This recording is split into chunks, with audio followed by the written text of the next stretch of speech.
Siku 6 baada ya kifo tatanishi cha mvuvi na mchezaji Ali Rashid katika bahari Hindi, bado juhudi za kutafuta mwili wake zinaendelea, wenyeji wa Mnarani wakitilia hofu uwezekano wa kupatikana kwa mwili huo. Hata hivyo, vilabu mbalimbali kutoka eneo la Mnarani viliandaa mashindano ya mwisho kwa Ali aliyekuwa pia nahodha wa klabu ya Blue Stars katika uwanja wa MTG kama juhudi za kuonyesha na kutoa heshima yao ya mwisho. Tutazidi kumkumbuka kwa sababu ni player tumekuwa naye na alikuwa mzoefu kwa uwanja na alikuwa very friendly, associative. So on behalf of Mnarani United, mimi kama captain, tutazidi kumkumbuka and may his soul rest in peace.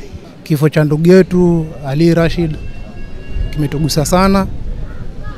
Tunachoomba serikali kama iweze kati, at least tusikie hata sauti basi hao wanatuelekeza vipi katika hili janga hili, kwa sababu si rahisi kusema kweli. Waandalizi wa mashindano hayo wakilaumu serikali kuu na ile ya kaunti kwa ushirikiano wa kusaka mwili wa Ali. Bado tunahuzunika kwa sababu kufikia saa hii mwili wa ndugu yetu hatujaupata. Kufikia saa hii kitu cha kushangaza ni kwamba hatujaona any administrative intervention. Serikali ya kaunti, serikali kuu, hatujaona msaada wa aina yoyote.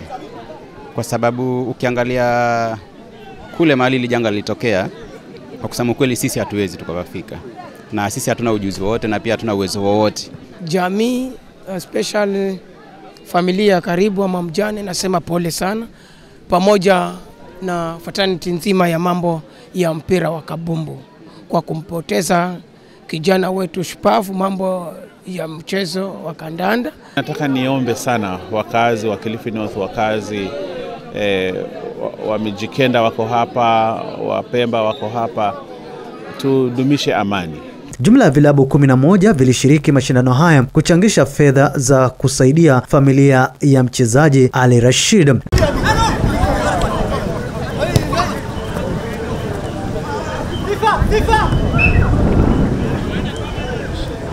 Mtazamaji, ni mechi za kumbukumbu za mwenda zake Rashid Ali. Huyu alikuwa ni mchezaji wa Blue Star ambaye aliweza kutuondokea wiki moja iliyopita akiaga dunia majini. Kwa hiyo basi timu mbalimbali ikiwemo timu za Ubuntu, timu za Blue zimekuja kwa pamoja na Mnarani United ni kwa ajili ya ukumbusho wa mchezaji huyo ambaye mpaka sasa hivi hajapatikana majini baada ya kuzama na kuwawa majini kule. Nikiripotia Coco FM kutoka uwanja huu wa Mnarani, mimi naitwa Kaka JP Junior, ukiwa na Mdabaso na nita John Paul. Coco FM, ladha ya Pwani.